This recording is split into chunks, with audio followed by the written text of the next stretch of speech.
This is NASA TV.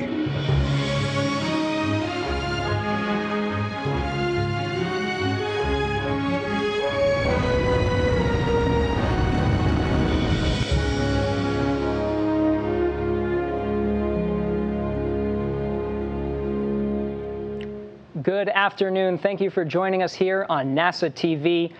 We're about to conduct a briefing right after the flight readiness review of the return of Bob Behnken and Doug Hurley to planet Earth, completing the SpaceX Demo 2 mission and the first test flight of the crewed commercial vehicle. I'm joined by an esteemed set of panelists here from across the country to discuss what came out of the flight readiness review, as well as from what's to come, both from NASA and from SpaceX. Joining us today for this briefing is NASA Administrator Jim Bridenstine. Here in Houston, Texas, we have Steve Stich, manager of NASA's Commercial Crew Program, and Joel Montalbano, the manager of the International Space Station Program. And then all the way from SpaceX, Benji Reed joining us, Director of Crew Mission Management. Thanks to our esteemed panelists for joining us today. We're going to be opening up with some comments from each of our panelists before getting to questions, taking questions from our phone bridge. Make sure you call in to submit a question. Make sure you dial *1, and we'll be able to address them right after comments from our panelists. We're going to start our comments first from NASA Administrator Jim Bridenstine. Administrator Bridenstine, take it away. Well, thank you so much, Gary. As you just mentioned, the return flight readiness review is complete, and the teams, the NASA team and the SpaceX team, everybody remains go for return, and we cannot wait to get Bob Behnken and Doug Hurley back to Earth. But of course, we have some weather pending, and so just like when we launched, we had some challenges with weather. We may have that again, but the first opportunity remains August 2nd, and we look forward to seeing if that's going to be within the realm of what is possible. A couple of things that are important. I'm here at the Kennedy Space Center right now. Tomorrow, we're launching a mission to Mars, the Mars 2020 vehicle with the Perseverance rover inside and Ingenuity, a helicopter that is attached to the rover. So we have a lot of things happening right here at the Kennedy Space Center. We're excited about that launch tomorrow morning. And of course, while we were doing the press conference for the Mars launch, we had a barge pull into the bay here, and the barge, of course, had a stage adapter for the SLS rocket, which, of course, is going to launch Artemis 1, an uncrewed Orion capsule around the moon next year. So many great things happening here at NASA.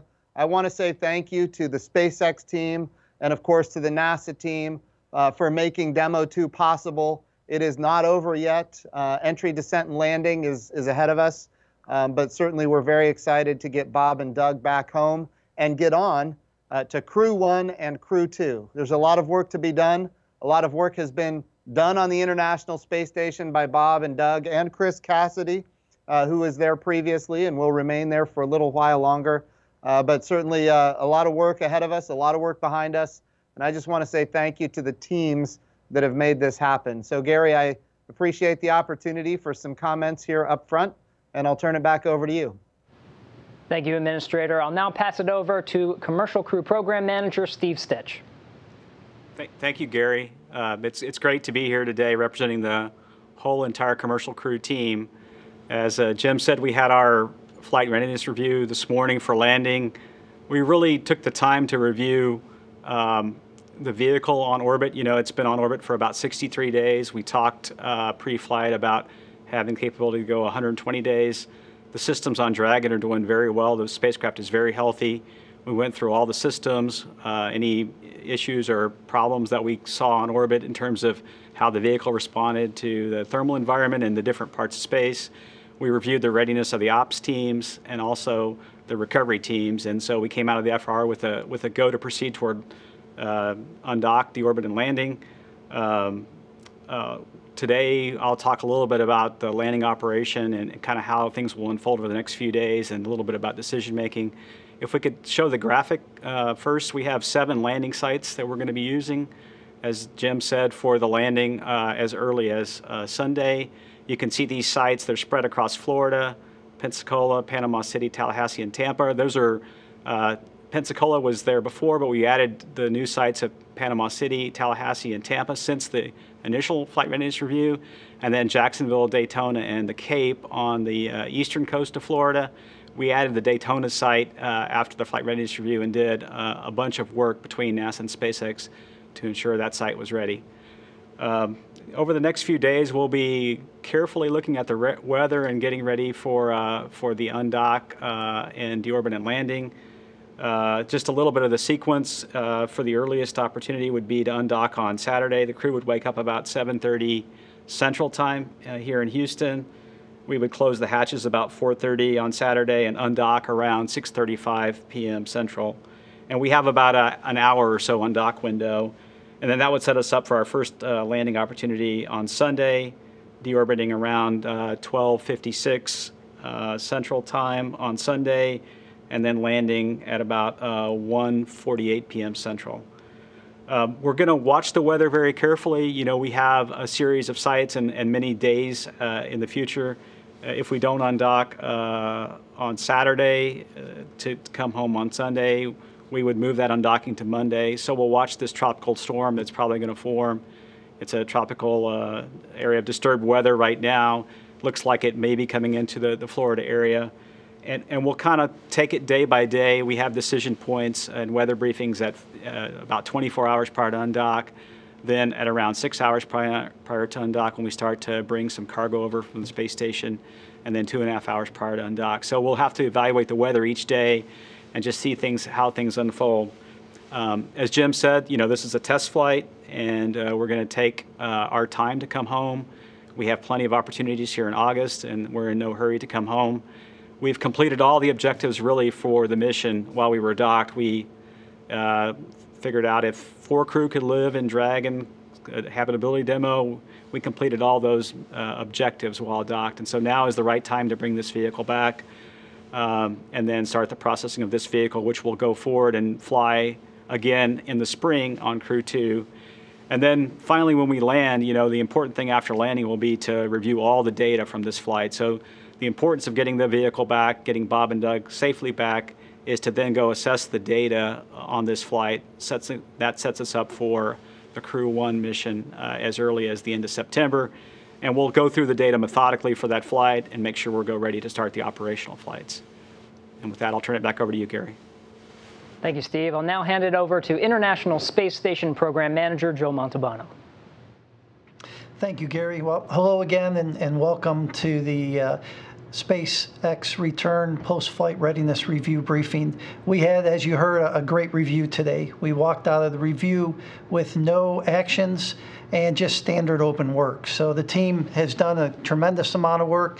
You can tell by what you heard today, and the team is ready to go. I mean, it's been great to have Bob and Doug on board, and they complimented the crew that came up on Soyuz in April. The fact that we were able to complete 4 EVAs and a tremendous amount of utilization, research, technology development. We worked cargo operations with the Japanese transfer vehicle. We had medical operations. I mean, these guys have just complimented significantly to the ISS team and to the ISS program and to NASA in general. You know, the work we're doing on board Space Station, the utilization, the research, the technology development, the work that's being done to help us for, you know, go past low Earth orbit and help us with the Artemis program. It's just been outstanding. And the fact that we had 2 crew today is just a little view into the future. Eventually, we'll have 4 crew on the Boeing and SpaceX missions and increasing our science and research to about 70 hours a week of utilization, research, technology development. So we're just looking forward to that. I'll also remind you that this year we celebrate 20 years of continuous human presence on board the International Space Station. So with that, we look forward to the return of the SpaceX vehicle, Doug and Bob. And with that, I'll hand that back over to you, Gary. Thank you. Thank you, Joel. Now for some final comments from Benji Reed over at SpaceX.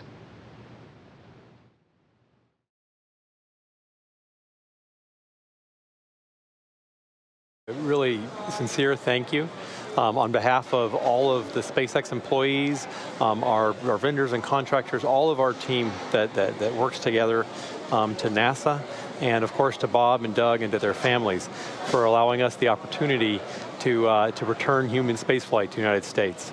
As mentioned earlier, I think the administrator mentioned entry, descent, and landing, as we call it, EDL.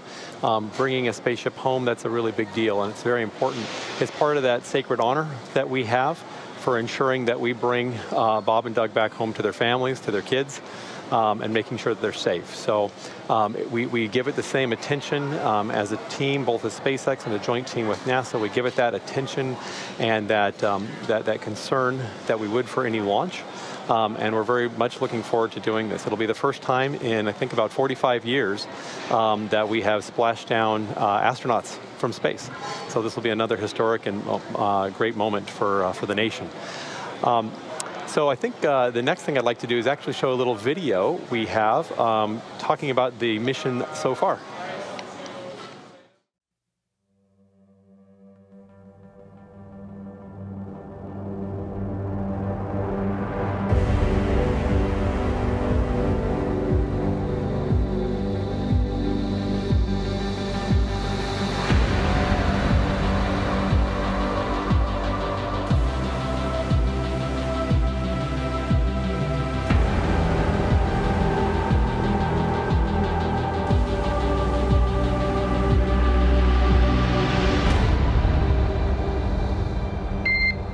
Good morning, welcome aboard. Stand by for umbilical comm check. SpaceX Dragon, we're go for launch. Let's light this candle. 3, 2, 1. Ignition. Liftoff of the Falcon 9 and Crew Dragon. Go NASA, go SpaceX, Godspeed, Bob and Doug.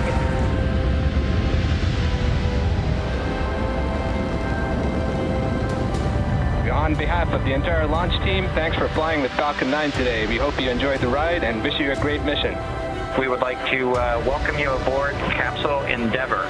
We do have a friend on board with us, Trimmer, the Apatosaurus.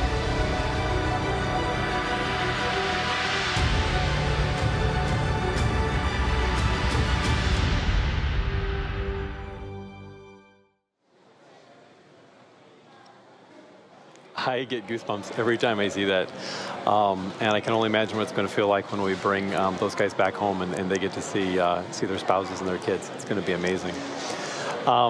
As mentioned, I think everybody's talked about it. We had a successful flight readiness review for undock today with NASA, an agency level review that went well. As we proceed into things, we'll be evaluating the weather. So kind of over the next 24 to 48 hours, we'll be looking at the weather, ensuring that we're really ready. We'll be doing that closely with NASA. Not only do we do these checkpoints, but there'll be a continuous monitoring process to ensure that that we know that we've got safe weather to bring them home in, safe weather to splash down, and of course do the recovery operations and bring them back to land.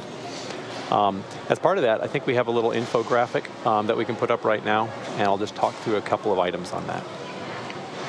So you can see in this graphic, and this is one of the great graphics that are available online as well to check out. But the first step that happens is you do a departure burn.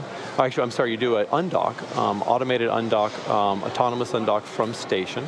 Just like how we did the autonomous docking and undocking for Demo 1. We'll do the same thing, do an autonomous undocking for Demo 2 for this mission. Then there's a departure burn, and then we move into the phasing burns. So depending exactly on the launch, or the landing site, I should say, and the timing of everything, it depends on how many orbits we need to do, what the number of phasing burns are, and the timing of those. So that sequence really depends on ultimately where our landing sites will be and our landing timing.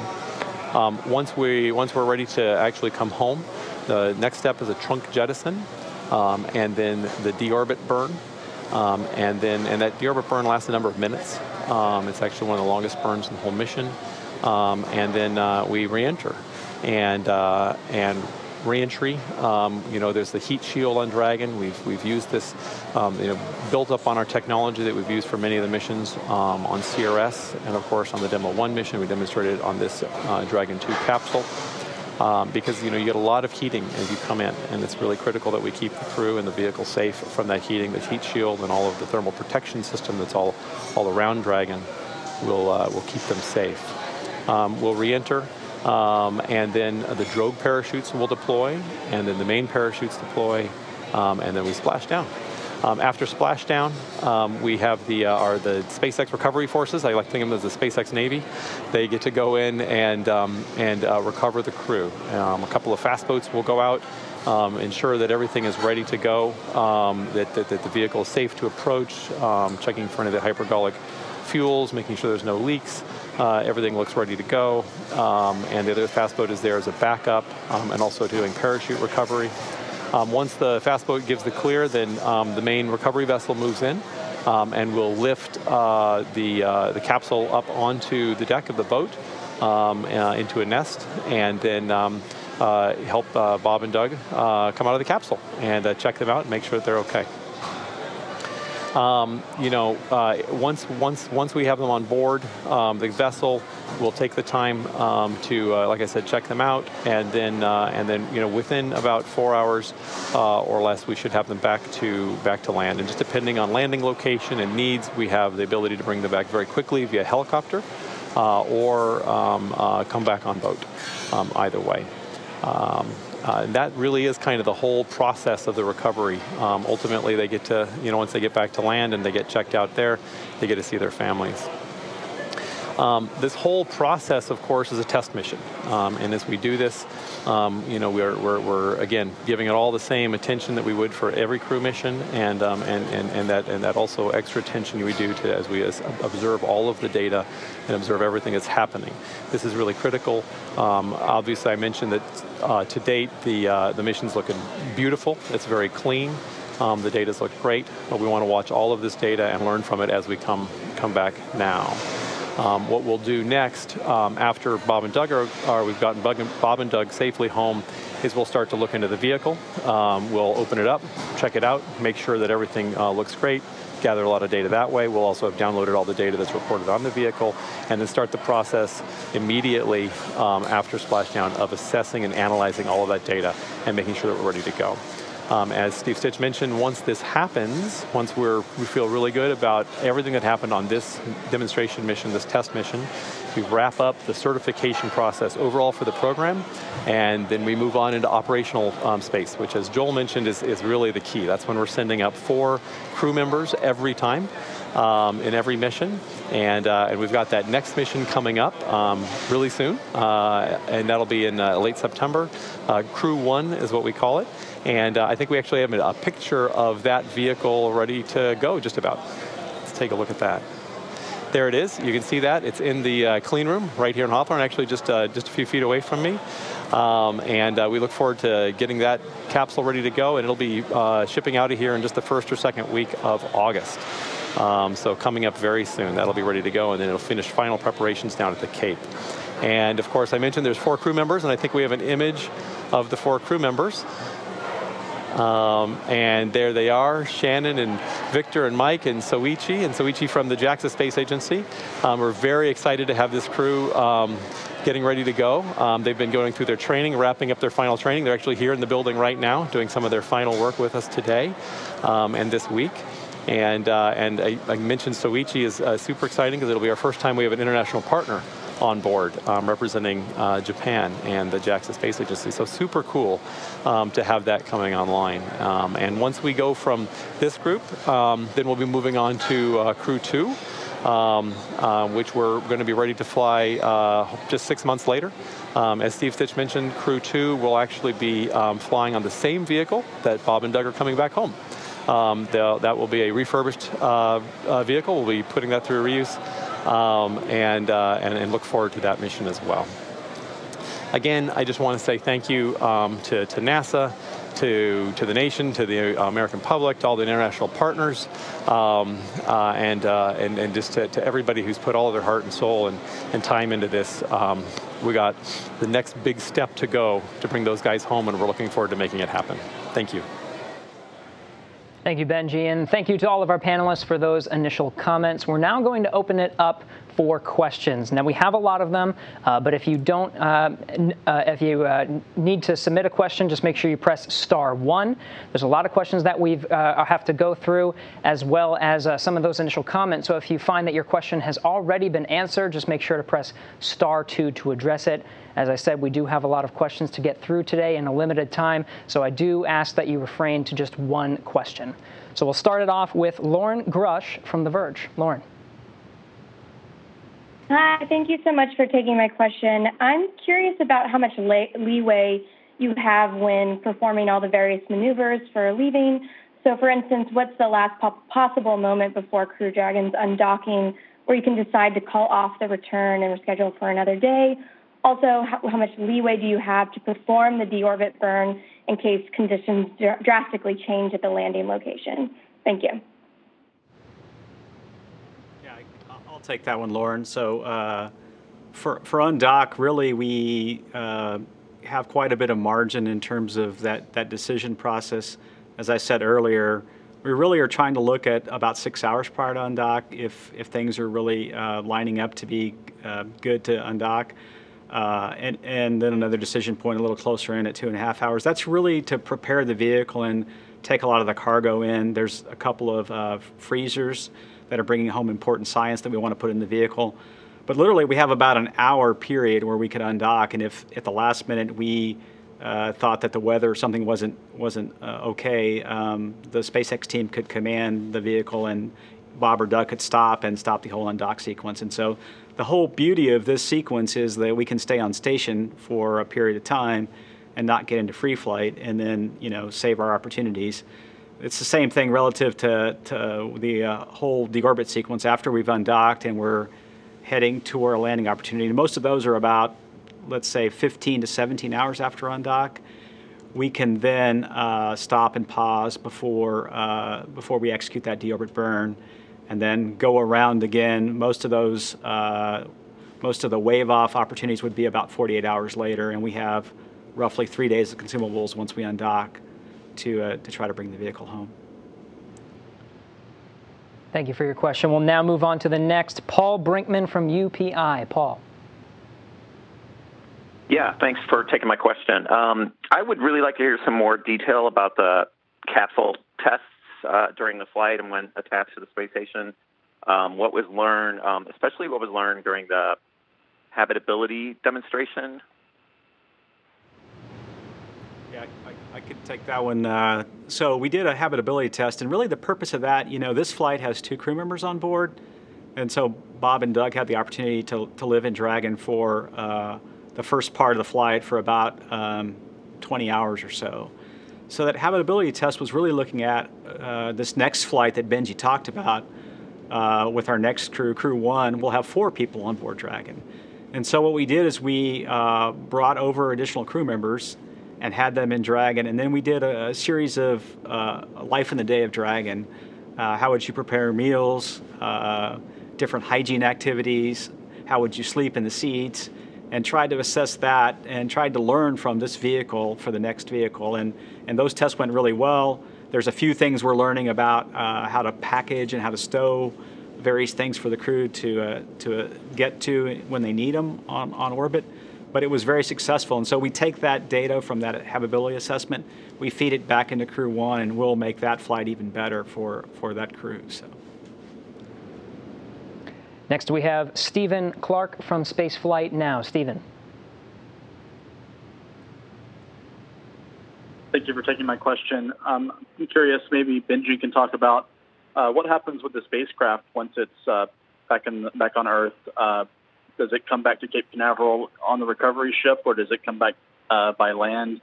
And can you talk about the inspections, refurbishment, and some of the modifications you're going to be making on the spacecraft to upgrade it for a full 6-month crew rotation mission next year? Thanks. Sure, absolutely. That's a great question. So, as I mentioned, once after splashdown, we bring the vehicle up onto the deck of the recovery vessel. We get Bob and Doug out and focus on them. And at the same time, there's actually a refurbishment crew a vehicle checkout crew that's on the recovery vessel at the same time. So at the same time we're pulling Bob and Doug out, we're inspecting the vehicle, we're safing it in a number of ways. We're already starting to pull data off of the data recorders that are on that vehicle at that time, and starting a number of processes. In fact, we're equipped to be able to start the refurbishment process entirely while we're on vessel as we're coming back into port, depending on the landing location and how long it takes for us to get back. Since we are landing on the East Coast, and this is part of the reason that we're landing on the East Coast, is to bring us closer to where we're going to do refurbishment and be ready for launch. So we have an awesome Dragon facility down there for not only doing the initial pre-launch preps when a Dragon arrives from Hawthorne, but also to do full refurbishment of Dragons, just like we do refurbishment of Falcons, and basically do the whole processing and be ready just to put a Dragon right back up on top of a Falcon and get ready to launch. Some of what that looks like in this case is we'll actually be taking off a lot of the panels of Dragon. We'll be inspecting inside. Again, as a test mission, we want to make sure that we kind of dig deep and understand everything that happens that's gone on with this vehicle, make sure we're really ready to go. And then do some of the aspects of the refurbishment. There are some things that we will replace, some things that are standardly replaced, some things that we want to upgrade based on lessons learned or that were already planned in work. And of course, there's the trunk itself. Since the trunk is jettisoned before re-entry, we have to produce a new trunk for each flight. And so in this case, for example, we'll have upgraded solar panels, solar arrays on the trunk for the upcoming flight. So it's one of the examples of things that will be upgraded. The whole process is actually very fast. We should be able to have Dragon refurbished and ready to go in just a matter of a couple of months, few months, and have plenty of margin, multiple months of margin against 6-month reflights. So we can take a vehicle and be ready to fly it again 6 months later with multiple months of margin. So that's actually very exciting. And again, almost entirely reused. A lot of the vehicle is, almost all of it is totally reused. Like I said, a few things that we fix up or that we might replace or we decide to upgrade. That's really it. Next we have Joey Roulette from Reuters. Joey. Hey, thanks so much for doing this. Question for Benji Reed. Originally, SpaceX was planning to use new vehicles for each PCM mission. I was wondering what led to the decision to reuse Crew Dragon for Crew 2 and how the refurbishment process for that is going to be different than originally planned. Thanks. Sure, absolutely. You're right. Originally, on the contract, we decided to go for new vehicle use. But as we've continued down in the last number of years of proving the awesomeness of reuse and reflight, the importance of it, not only from an economics viewpoint, for overall for the spaceflight industry, but also from a safety and reliability perspective. You learn so much from a vehicle that you can refly, and you also have to build it better, and you have to build it more robustly for a vehicle that you know that you need to use multiple times. So the reality is that Dragon 2, this line of Dragons, which will be used for both the crew vehicles and the cargo vehicles, Dragon 2 is designed for at least 5 reuses. And possibly even more. So from the get-go, we were expecting to be able to reuse this vehicle. We had always hoped that we'd be able to reuse it on NASA astronaut missions. We had also planned, though, from the beginning that we would be able to reuse it for commercial passenger missions and any other uses. So the good news is that we were always ready to do it, and it was always part of the plan. We've been working closely with NASA over the last few years, and then recently to finally kind of lay out the whole plan of what reuse would look like on Crew. We want to make sure, of course, that that's just as safe and just as reliable. In fact, I think it's even more safe and more reliable in a lot of ways. And we've been working closely with NASA to lay out what that plan looks like and what that certification process is. So while we're in the middle of refurbishing this Dragon, getting it ready to go for Crew 2, we're also wrapping up the certification process for reflight. So it's very exciting. Not a lot of difference in what we'd originally planned for this vehicle, but a lot of difference in what it took to refurbish a Dragon 1. The Dragon 1 capsule took longer to refurbish, although we got very good at it. Out of the 20 missions that we flew, almost half of those, I think 9, were flight proven. And so we learned a lot in that effort to go from also what was originally a new vehicle every time to reuse vehicles, reflight vehicles, what it took to refurbish them. And we applied all of that knowledge to the Dragon 2 line. Next up is Tariq Malik from Space.com. Hello, thank you very much. Tariq Malik with Space.com. And my question, I think, is for Steve Stich, or Benji. I'm really curious about what your weather constraints are when you're picking one of the 7 landing sites that you're going to target after, either prior to undocking. I know that there's a tropical storm approaching for Sunday, and I'm wondering kind of what are you looking for to make sure that you're comfortable with one of those 7 landing spots, and when is that cutoff to have to pick it before you can undock? Thank you. Yeah, I can talk a little bit about the weather constraints that we'll be evaluating. The first one, and probably the one that may be the most challenging, is wind. The wind speed can't be any greater than 15 feet per second, or about 10 miles an hour. So this is to protect how the vehicle actually lands in the water, and how the water will come up and surround the vehicle at touchdown. The next criteria is really waves. So there's a certain amount of wave height and wave period that we have to have within limits, and that really has to do with, again, as the heat shield impacts the water, protecting that from a structural capability. We don't want any rain within the area. We don't want the parachutes of the vehicle to get rained on, or any lightning. And then we have also some criteria. As Benji said, depending on the landing site, the way that the crew gets back to shore actually is via helicopter. And there's some criteria also for having the helicopter be able to land on the ship, in terms of the motion of the deck in the water, and then obviously visibility and things like that for the helicopter. So those are the constraints. And again, what we really are trying to do is set ourselves up to have these constraints be met prior to undock at 2 sites. So we're really looking for 2 sites to be for undock. And then we can take that down to the wire relative to undock. And of course, we can also decide, if the weather is looking bad, that, hey, we're not even going to try to undock that day. If this hurricane, tropical cyclone moves in to the area and really has bad weather across multiple sites for multiple days, then the beauty of this vehicle is we can stay docked to the space station.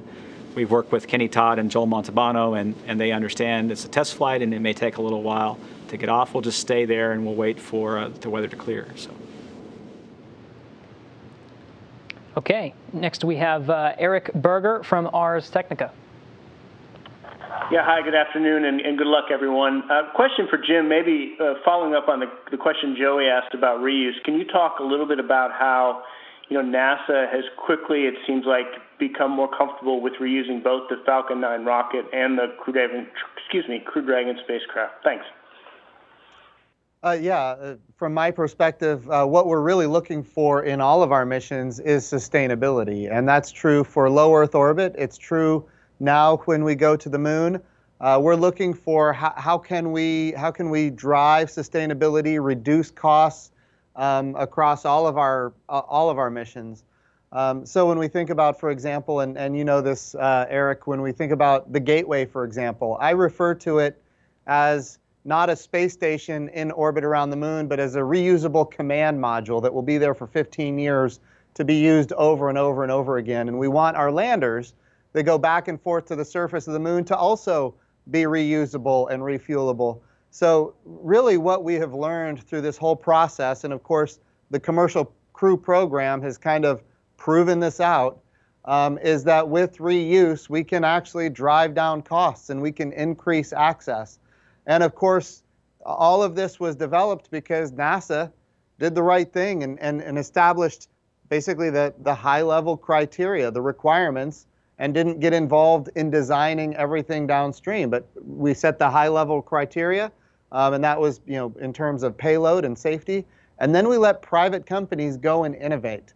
And that innovation ultimately drove us to a point where we're now reusing these rockets, reusing the capsules, and of course we want to apply that to what we do at the moon and eventually Mars. Next is Levesio Alessandro from the SpaceX Reddit group. Levesio. Hello, thank you so much. This question is for Benji. What are the main reasons to deploy the Shrunk before the final deorbit burn, unlike what was happening, if I'm not wrong, with Dragon version 1? Thanks.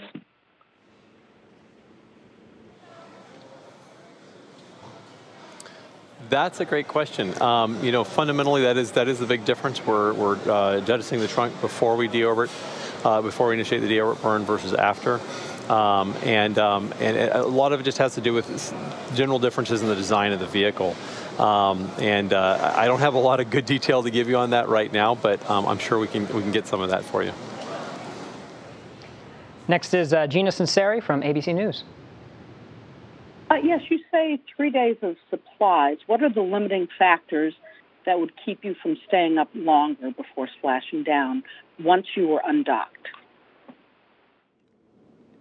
Yeah, I can take that. The supplies that we look at really are, oxygen for the crew to breathe, nitrogen, lithium hydroxide to scrub the carbon dioxide from the air, and then simply put, food and water.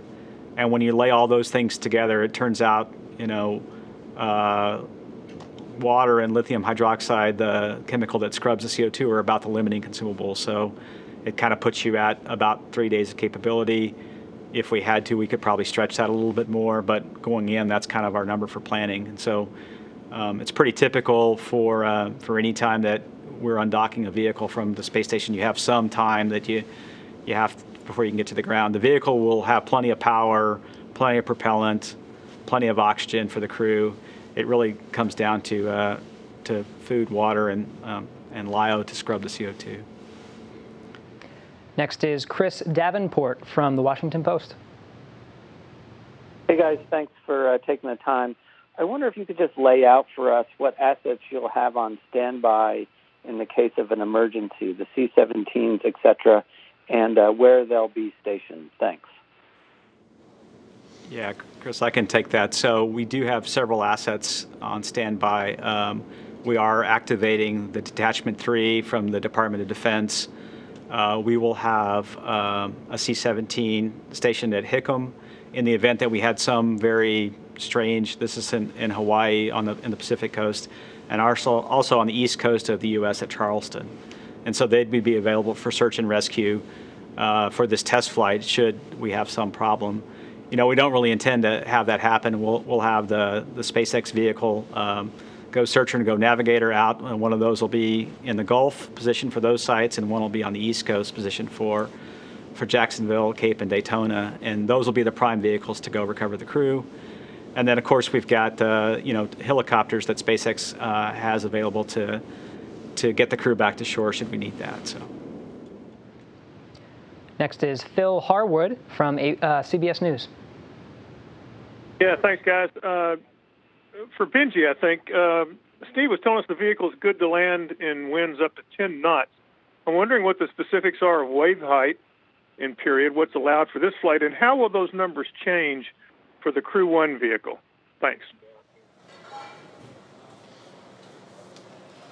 So that's a great question, and I'm going to look at my cheat sheet. And we've got some good things online, by the way. NASA's put out a great product that we've worked on with them as well. And it looks like we're looking for wave height, generally speaking, and wave period. We want to particularly make sure that we don't have any greater than 7 degrees of wave slope.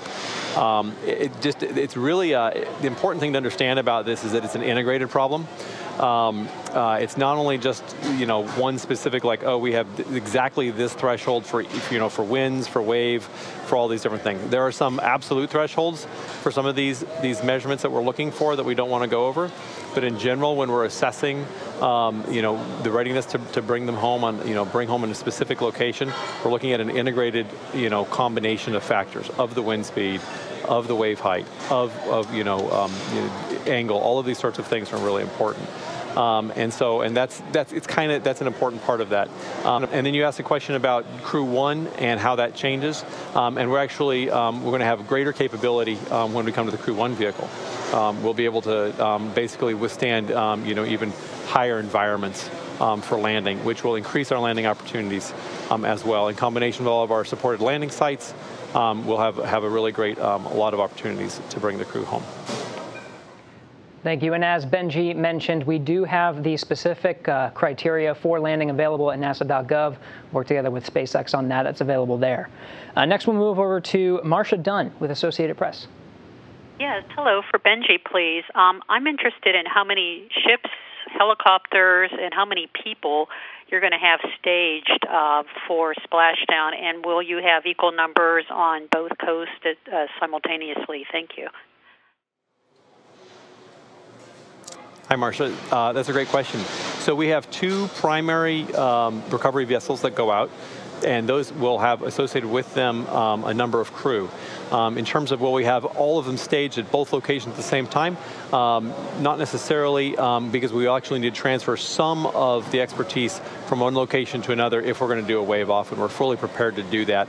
It's actually one of the uses that we'll have for the helicopters, is to be able to transport people, support personnel from one location to the other. But in general, what you'll see at a recovery location is you'll have the main recovery vehicle. You'll have two fast boats. As I mentioned, one fast boat is the prime to go in and make sure that we're ready to approach the capsule and have the primary recovery vessel coming at it. The second fast boat is a backup and also goes out and gets the parachutes. In terms of number of people on the boats, it's over 40. I think it's 44 people are actually on the boat. 5 or so are contractors, the people who are driving the vehicle, the boat, and then there's about half and half, roughly 20 and 20 SpaceXers and NASA people on. That includes doctors and nurses and medical personnel. It includes the people I mentioned before who are doing safing and recovery and refurbishment of the Dragon vehicle. It includes, in the NASA group, of course, there are people who will be there ready to assist and support people from health and medical within NASA. When we start having international partners on, there'll be representatives from their space agencies as well as translators to help for any needs.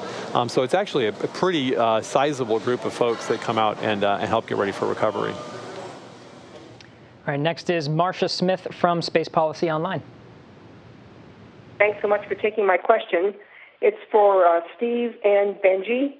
You've talked in the past about having about 6 weeks between the splashdown and then the launch of Crew 1 to complete the certification of the system. Since the mission is going so beautifully, as I think you said, Benji, is there a chance of accelerating that, especially if the splashdown gets delayed a little bit? Is it a 1-for-1 day delay from between splashdown and the next launch, or how does that work? Yeah, I'll take that and then see if Benji has anything to add. Yeah, we've said in the past when we kind of looked at this timeline, post-landing, how long does it take to get the panels off the vehicle, like Benji talked about, do the inspections, and then also get all the data from the vehicle, all the temperatures and pressures and accelerations. Going through that whole process leading to certification takes about 6 weeks. I wouldn't anticipate we would accelerate that at all if we landed early. We have talked about between NASA and SpaceX that if the landing were to slide a little bit to the right and we needed more time, we would just adjust that Crew 1 date just to make sure we have all the time. The important thing about this flight is it's a test flight. We actually have more instrumentation on this vehicle than other vehicles, and so we want to collect all that data, make sure we jointly analyze it between SpaceX and NASA, and then set us up for the next mission with 4 crew and to support the station needs for increment operations. One more question. We'll pass it over to Dave Mosier from Business Insider. Thank you so much for doing this and taking my question. Can you tell us about the on-orbit vehicle inspection results? I don't think I heard anyone discuss those. Did you detect anything anomalous, any signs of damage to the heat shield or other parts of the vehicle? Thank you. I guess I'll take that. We did do an inspection over the weekend. We used the space station robotic arm to look at all the parts of the heat shield that we could see, and we do this for every vehicle that undocks. We do it for the Russian vehicles as well. we looked at that. We had a joint team between NASA and SpaceX. So we actually had 3 engineers from SpaceX here in Houston looking at all that data, and the results were very favorable, and there was no areas on the vehicle that were any concern for entry. We talked about that at the Dragon mission management team, and we talked about it at the FRR today, and the vehicle's safe to return, and we'll do the same thing for Crew 1 and subsequent flights. This was really a test out of that system as well. It worked great, and we were able to get the data that we needed, really good resolution photos, and clear the thermal protection system for entry. All right, with that, we'll wrap today's briefing. Thanks to all of our panelists for joining us today and answering questions, and thank you for submitting those questions. We still have a lot of milestones coming up. You can go to nasa.gov to reference this at any time. Of course, we have Perseverance launch tomorrow. The crew aboard the International Space Station will be conducting a crew news conference at 10:45 a.m. Eastern Time. And then, of course, we'll continue to look for that weather. But right now, we'll go for 9:10 a.m. Eastern Time to do a farewell ceremony aboard the International Space Station on Saturday, August 1st. And then again, watching that weather, we'll be going live for the undocking broadcast at 5:15 p.m. Eastern Time. Thanks again for joining us. Godspeed, Bob and Doug.